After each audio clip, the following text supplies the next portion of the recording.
नहीं, मैंने outlook magazine को एक इंटरव्यू में ये कहा कि बेहतर ये है कि प्रधानमंत्री वज़ीर आज़म नरेंद्र मोदी उस फंक्शन में वो शिरकत ना करें, इसलिए कि वो फंक्शन जो होने जा रहा है उसमें अगर वो बहैसियत प्राइम मिनिस्टर प्रधानमंत्री शिरकत करेंगे तो देश को एक मैसेज जाएगा कि प्रधानमंत्री एक फेथ के मानने वालों को सपोर्ट कर रहे हैं।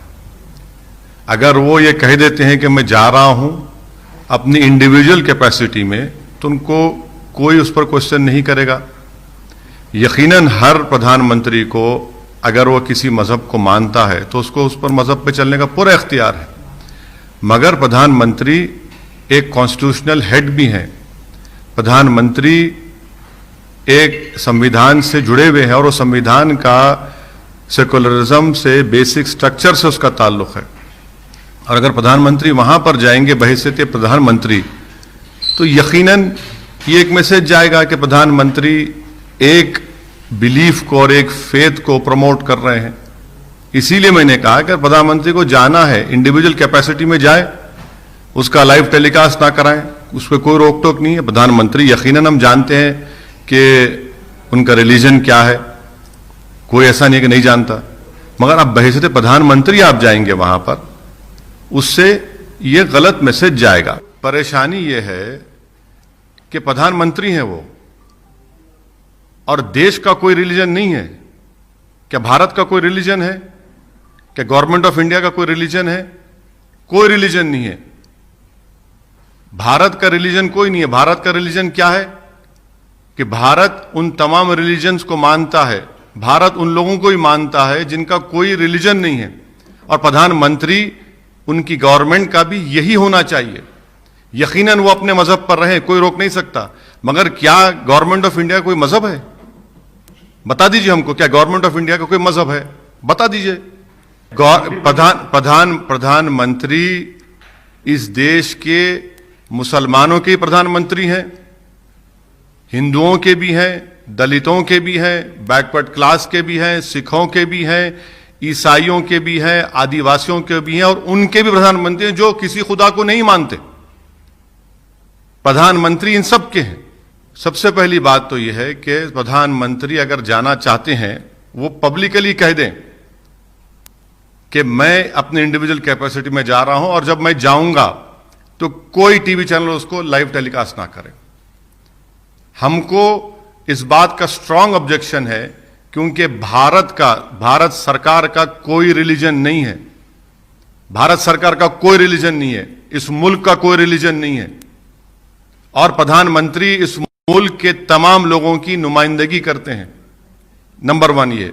दूसरा ये कि यकीनन सुप्रीम कोर्ट का जजमेंट आया है, और सुप्रीम कोर्ट का जो जजमेंट आया था, आप ही ने आकर हमसे पूछा था, तो हमने कहा कि हाँ, ये हमारे देश की आखिरी कोर्ट ऑफ अपील है, और हमने ये भी कहा था कि supreme court is supreme but not infallible.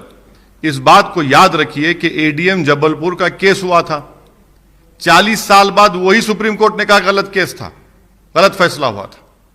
मैं जाता हूं बराबर, मगर क्या मैं ये कहता हूं कि मैं मेंबर ऑफ पार्लियामेंट बन के आ रहा हूं?